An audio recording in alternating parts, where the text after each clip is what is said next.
Do you understand by nuclear waste?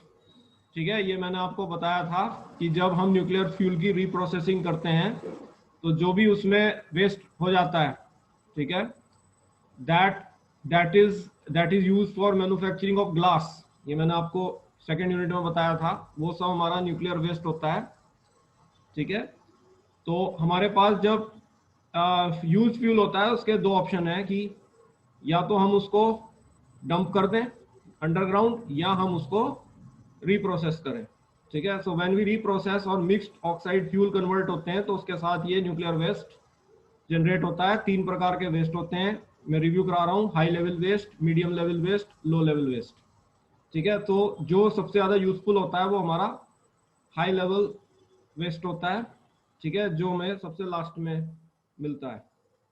So radioactive byproducts resulting from fission, fusion, refinement or reprocessing of radioactive materials are known as nuclear waste।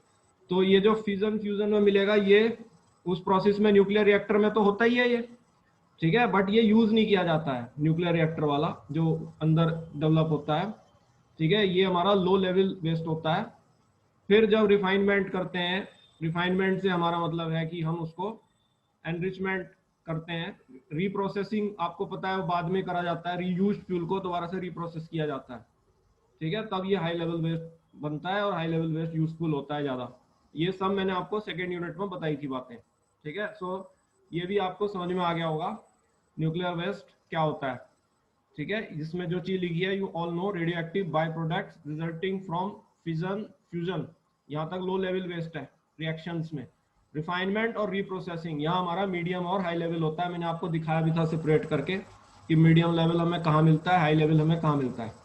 और radioactive materials are known as nuclear waste. ठीक है, then write down the name of some nuclear waste disposal method.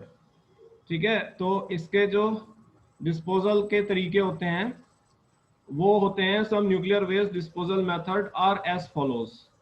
Number one है geological disposal. Geological disposal से मतलब होता है पृथ्वी के अंदर गाड़ देना। ठीक है, न्यूक्लियर वेस्ट को। ये जियोलॉजिकल डिस्पोजल है। रीप्रोसेसिंग, आप जो है इसको दोबारा से रीप्रोसेस कर सकते हैं। ठीक है, और रीप्रोसेसिंग में मैंने आपको बताया था कि ये हमारे ग्लास मैन्युफैक्चरिंग में यूज में आएगा।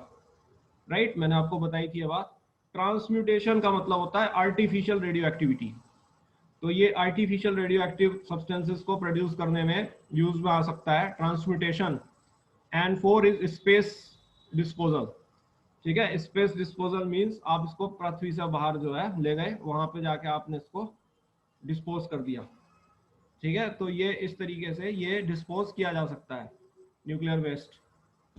Sources of nuclear waste.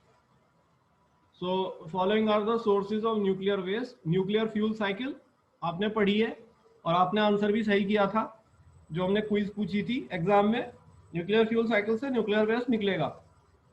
ठीक है, लेगेसी वेस्ट, देन इंडस्ट्री से ये निकलेगा, मेडिसिन से निकलेगा। ठीक है, तो यूनिवर्सिटी एमसीक्यू ऐसे बना सकती है इस पर कि इनमें से तीन ऑप्शन डाल दे और एक चौथा ऑप्शन डाले जो इनसे रिलेटेड नहीं है और पूछे कि इनमें से कौन सी है जिससे न्यूक्लियर वेस्ट नहीं निकलता। बन जाएगा ऐसे एमसीक्यू कुछ भी।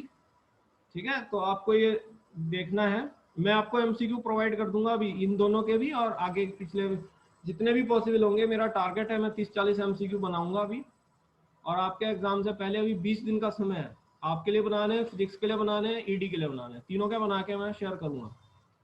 ठीक है, मेरा यही काम है। I am trying